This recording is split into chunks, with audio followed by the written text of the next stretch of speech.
باپ اپنی ذمہ داری کا احساس کرتا ہے اور گاڑی زندگی کی چلتی رہتی ہے، لیکن جب اختلاف ہوتا ہے اور آپس میں طلاق کی نوبت آتی ہے تو پھر رضاعت اور دودھ پلانے کے مسئلے میں بھی اختلاف ہو جاتا ہے۔ پھر دونوں ایک دوسرے کو مجبور کرتے ہیں یا تنگ کرنے کی کوشش کرتے ہیں اور دوسرے کی مجبوری سے فائدہ اٹھانے کی کوشش کرتے ہیں۔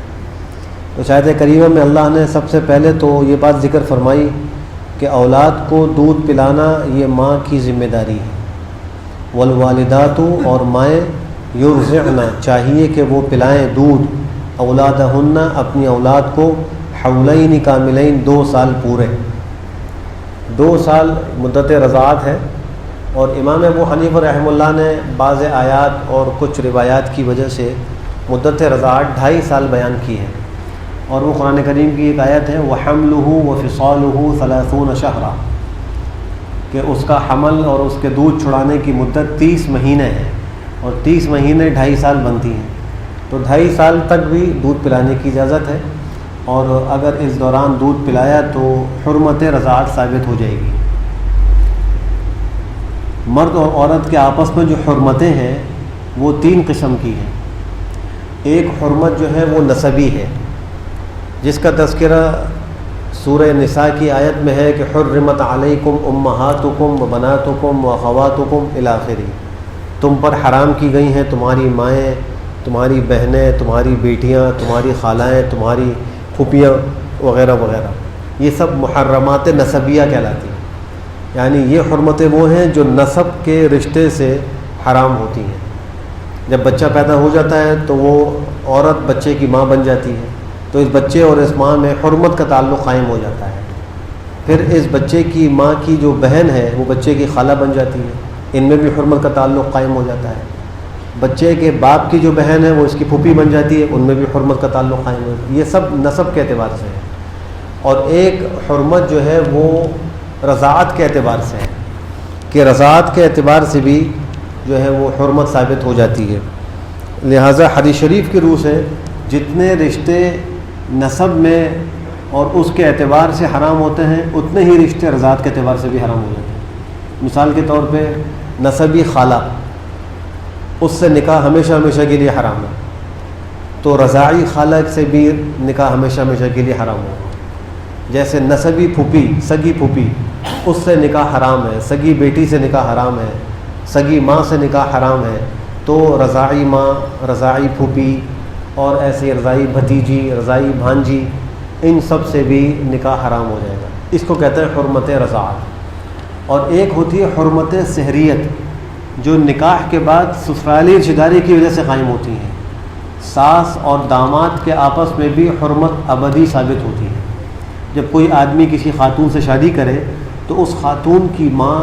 اس آدمی کی ساس بنتی ہے، اور اس نکاح کے ساتھ ہی ساس میں اور داماد میں حرمت کا تعلق ثابت ہو جاتا ہے۔ اس کو سحریت کہتے ہیں، یعنی سسرالی رشتہ۔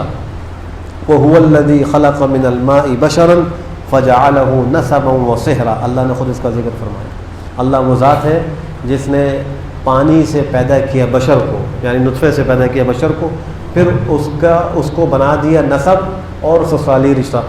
سے سحریت بنا دیا اس کو، یعنی اب 2 طرح کے تعلق پر آگے چلتے ہیں۔ تو یہ 3 قسم کی حرمتیں ہو گئی۔ ایک حرمت نسبی ہے، اس میں بھی نکاح حرام ہو جاتا ہے۔ ایک حرمت رضاعت ہے، اس میں بھی نکاح حرام ہو جاتا ہے۔ اور ایک حرمت سحریت ہے، اس میں بھی ساس اور داماد کے آپس میں نکاح حرام ہوتا ہے۔ چاہے خدا نہ خواستہ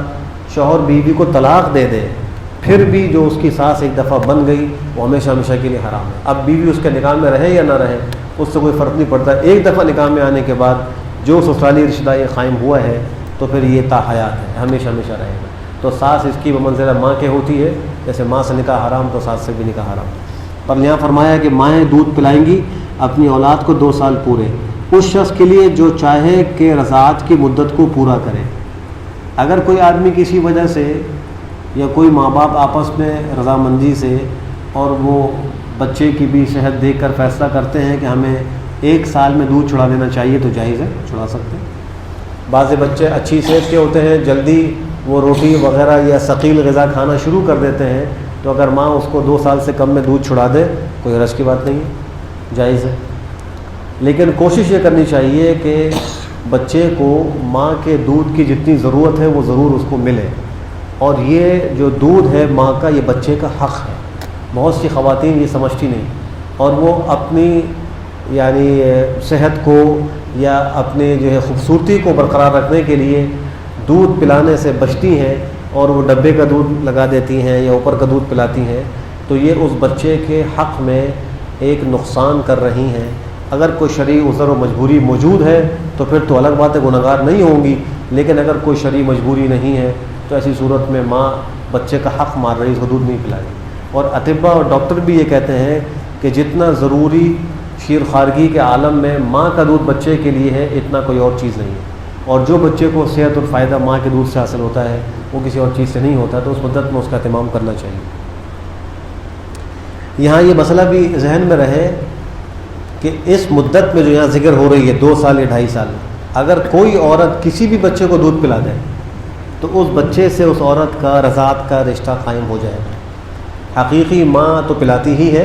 کسی اور نے پلا دیا، کسی غیر عورت نے پلا دیا، یہ عام طور پر مسئلہ وہاں پیش آتا ہے جہاں کئی فیملیاں اکٹھی ایک جگہ رہ رہی ہوتی ہیں اور کئی بچے ہوتے ہیں، تو کبھی ماں کہیں مصروف ہے، اس کا بچہ رو رہا ہے، تو دوسری عورت نے اس کو اٹھایا اور دودھ پلا دیا، چلو بچہ رو رہا ہے، تو اس میں اس بات کا خیال رکھنا چاہیے کہ وہ بتلا دے کہ میں نے اس بچے کو دودھ پلایا ہے،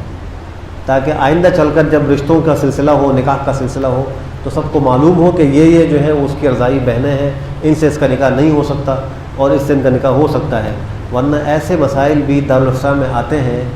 کہ مرد و عورت کا نکاح ہو گیا اور نکاح کے بعد اولاد بھی ہو گئی، اور پھر کوئی ایک خاتون آئی اور آ کر کہا اور انہوں نے دلیل سے یہ بات ثابت کر دی کہ میں نے ان دونوں کو دودھ پلایا تھا۔ اب اس نے طلاق نہیں کی تھی، پتہ نہیں تھا، لاعلمی میں شادی ہو گئی، حالانکہ وہ دونوں آپس میں رضاعی بہن بھائی ہیں اور آگے ان کی اولاد بھی ہو چکی ہے۔ یہ خرابیاں پھر آتی ہیں، اس لیے جو خواتین ہیں وہ ضرور اس کا اہتمام کریں کہ اگر اس مدت میں کسی بچے کو دودھ پلایا تو بتلائیں اس کی ماں کو، اس کے باپ کو، اور سب جگہ خاندان کے لوگوں کو بتلائیں کہ یہ میرا رضاعی بیٹا ہے اور میرے بچے اس کے رضاعی بہن بھائی بنیں گے، یہ سب ان کو وضاحت کرنی چاہیے۔ وعلی المولود لہ رزقہن، اور جس کا لڑکا ہے اس پر ان عورتوں کا کھانا ہے، وکسوتہن، اور ان کا لباس ہے، بالمعروف، قاعدہ شرعیہ کے مطابق یا دستور کے موافق۔ اب یہاں قرآن کریم نے ایک عجیب طرز اختیار کیا۔ مولود لہو اصل مراد باپ ہے، یوں کہا جا سکتا تھا وعلی الابی رزقہن، باپ پر ان عورتوں کا کھانا پینا ہے، جو بیوی اس کے نکاح میں ہے اور اس کے بچے کو دودھ پلا رہی ہے، اس کا نان نفقہ یہ شوہر کے ذمہ ہے، باپ کے ذمہ ہے۔ لیکن قرآن کریم کہہ رہا ہے وعلی المولود لہ، جس کا لڑکا ہے۔ دراصل اس میں اس طرف ایک باریک اشارہ ہے کہ جب میاں بیوی کے آپس میں اختلاف ہوتا ہے تو پھر ہر چیز میں انسان ذاتیات پر اتر آتا ہے۔ اب جب دودھ پلانے کا مرحلہ آتا ہے تو باپ جو ہے وہ خرچہ دینے میں تنگی کرے گا کہ بیٹا تو اس کا ہے، مرے گی جو کچھ بھی کرے گی دودھ پلائے گی، میں کیوں اس کو خرچہ دوں، میرے کو اپنے کام میں نہیں رہی، تو باپ یہ سمجھتا ہے۔ قرآن کریم کہہ رہا ہے وعلی المولود لہ، جس طرح یہ ماں کی متاع ہے ایسا ہی باپ کی بھی متاع ہے، یہ اولاد ماں باپ دونوں کی متاع اور دونوں کا سرمایہ ہوتی ہے۔ تو یہاں اس کو متنبع کرنا مقصود ہے کہ دیکھو لڑکا تمہارا ہے، علی المولود لہ، نسب باپ سے چلتا ہے، بچہ منسوب باپ کی طرف ہوتا ہے، ماں کی طرف نہیں ہوتا۔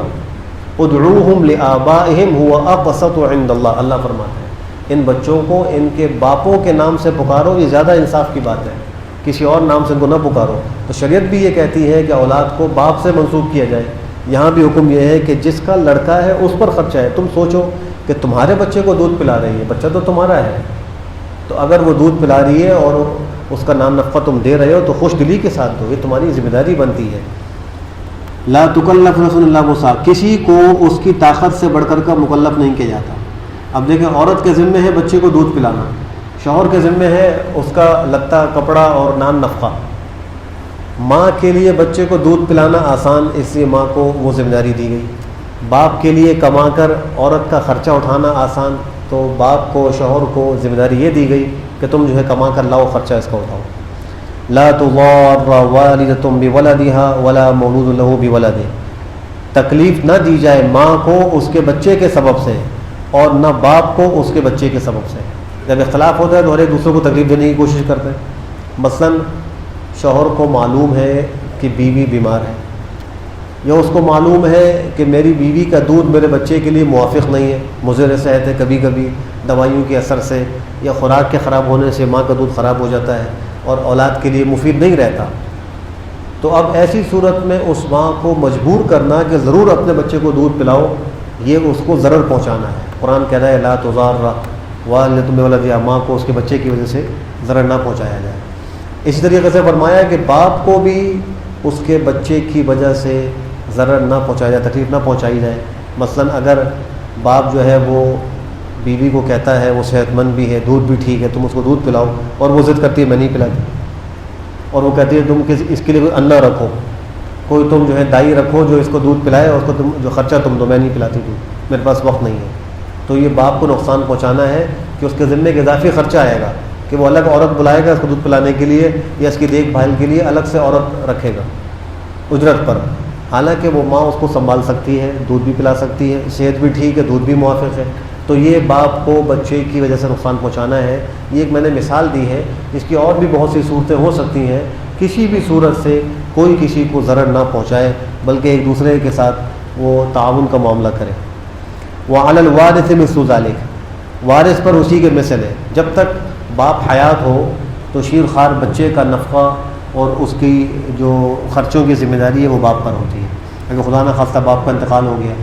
اور بچہ شیر خوار ہے اور ماں کے پاس خرچ کرنے کو پیسہ نہیں ہے، تو ایسی صورت میں سب سے پہلے تو یہ دیکھا جائے گا کہ اس بچے کی میراث میں کوئی مال تو نہیں۔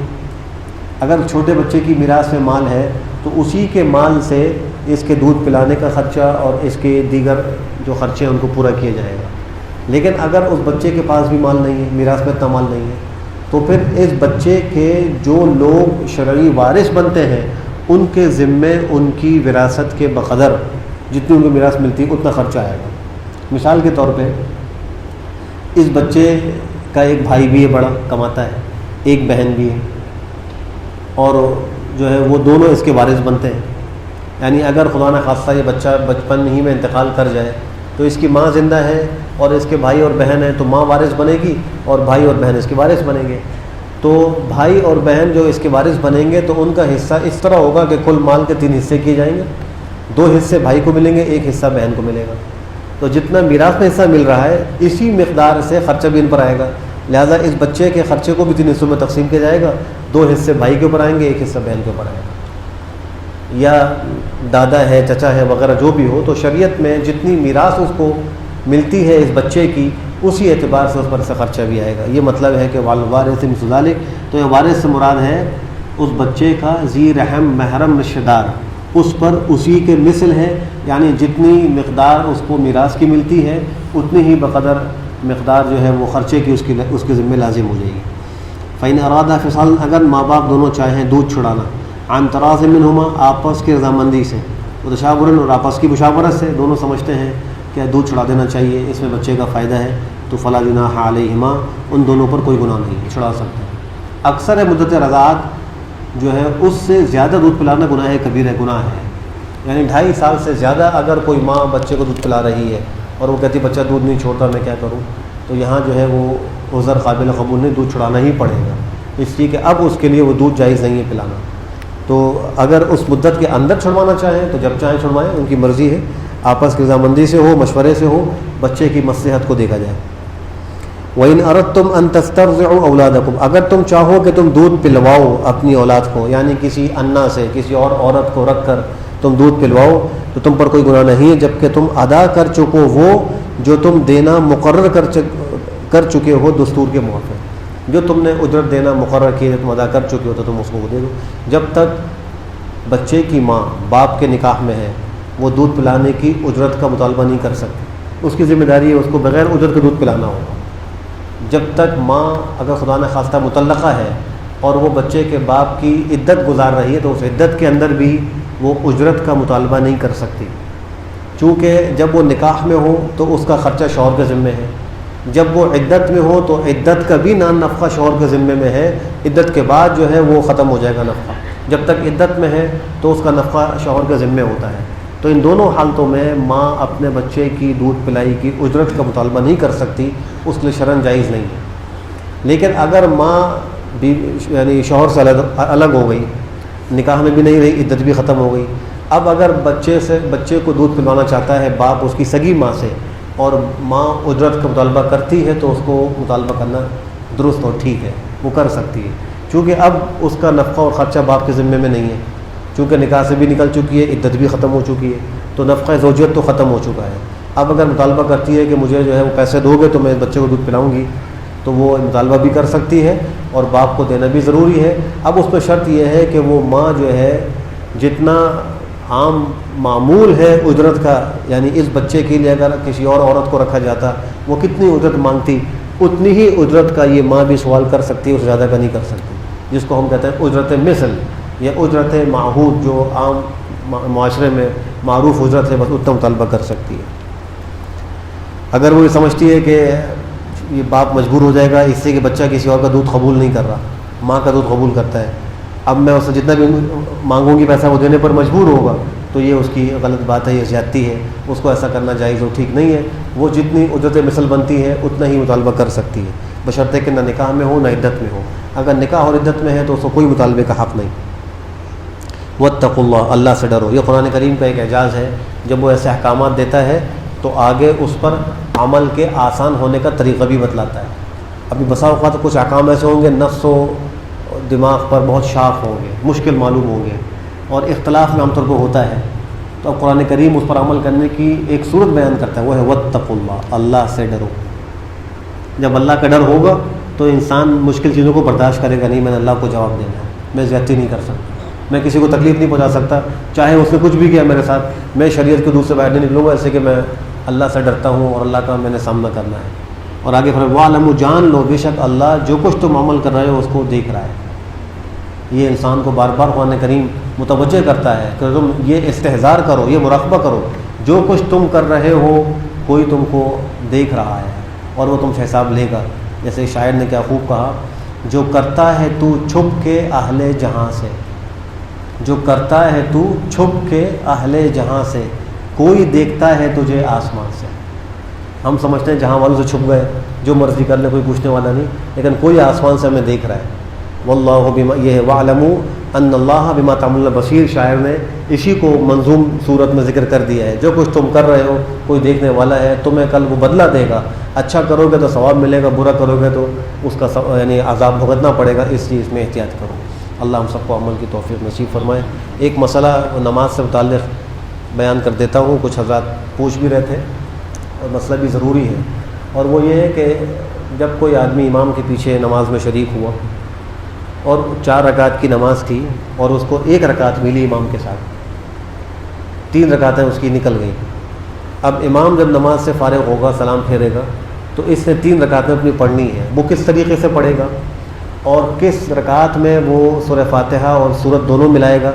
اور نہ ملانے سے سجدہ سہو لازم ہوگا، اس مسئلے کو جاننا ضروری ہے۔ اور اس کا یعنی پڑھنے کی صورت کیا ہوگی، طریقہ کیا ہوگا۔ سب سے پہلے اس کا وہ سمجھ لیجیے، طریقہ یہ ہے جب امام سلام پھیرے گا وہ سیدھا کھڑا ہو جائے، کھڑا ہونے کے بعد اب جو رکعت شروع کر رہا ہے وہ اس کے اعتبار سے پہلی رکعت ہے، لہٰذا وہ ثنا پڑھے گا، سب سے پہلے تعوذ پڑھے گا، تسمیہ پڑھے گا، سورہ فاتحہ پڑھے گا اور کوئی صورت ملائے گا، یہ اس کی پہلی رکعت ہوگی۔ اگرچہ دیکھنے میں تو ایک امام کے ساتھ پڑھ لی ہے، ایک یا دوسری پڑھ رہے، دوسری لگ رہی ہے، لیکن یہ جو مسبوق ہے، جس کو مسبوق کہتے ہیں، اس کے اعتبار سے یہ اس کی پہلی رکعت کی طرح شمار ہوگی، اس میں وہ تمام کام کرے گا جو پہلی رکعت میں کرتا ہے، ثنا، تعوذ، تسمیہ، سورہ فاتحہ اور سورت کا ملانا۔ اب وہ رکوع سجدہ کرے گا، اس کے بعد وہ بیٹھ جائے، قاعدہ کرے گا، 1 رکعت پڑھ کر بیٹھے، قاعدہ کرے، التحیات پڑھے، تشہد پڑھے اور کلمہ شہادت پڑھے، پھر اس نے کھڑا ہونا ہے۔ اس میں ضابطہ یاد رکھیں کہ ہر 2 رکعت کے بعد قاعدہ ہوتا ہے، اگر 2 رکعت سے پہلے کوئی قاعدہ آیا ہے تو وہ اپنی جگہ پر نہیں آیا، اس کا اعتبار نہیں ہوگا۔ جس آدمی نے امام کے ساتھ 1 رکعت پڑھی ہے تو اس نے ایک قاعدہ تو کیا ہوگا امام کے ساتھ، اس سے کہ امام نے آخری قاعدہ کیا اس نے بھی کیا، لیکن یہ قاعدہ جو آیا ہے وہ 1 رکعت کے بعد آیا تو صحیح جگہ پر نہیں آیا، اس لیے مسبوق کے حق میں یہ معتبر نہیں ہوگا۔ اب جب وہ دوسری رکعت کے لیے کھڑا ہوگا جو اس کی پہلی رکعت شمار ہو رہی ہے تو اس کی 2 رکعتیں اس سجدے پر مکمل ہوں گی جو وہ کرے گا، اب اس کو قاعدہ کرنا چاہیے، لہٰذا 1 رکعت پڑھ کر قاعدہ کرے گا تو گویا اس کی 2 رکعتیں مکمل ہو گئی، ایک وہ جو امام کے ساتھ پڑھی، ایک وہ جو اس نے اپنی الگ پڑھ لی۔ اب تحیات پڑھے، کلمہ شہادت پڑھے اور پھر وہ کھڑا ہو جائے۔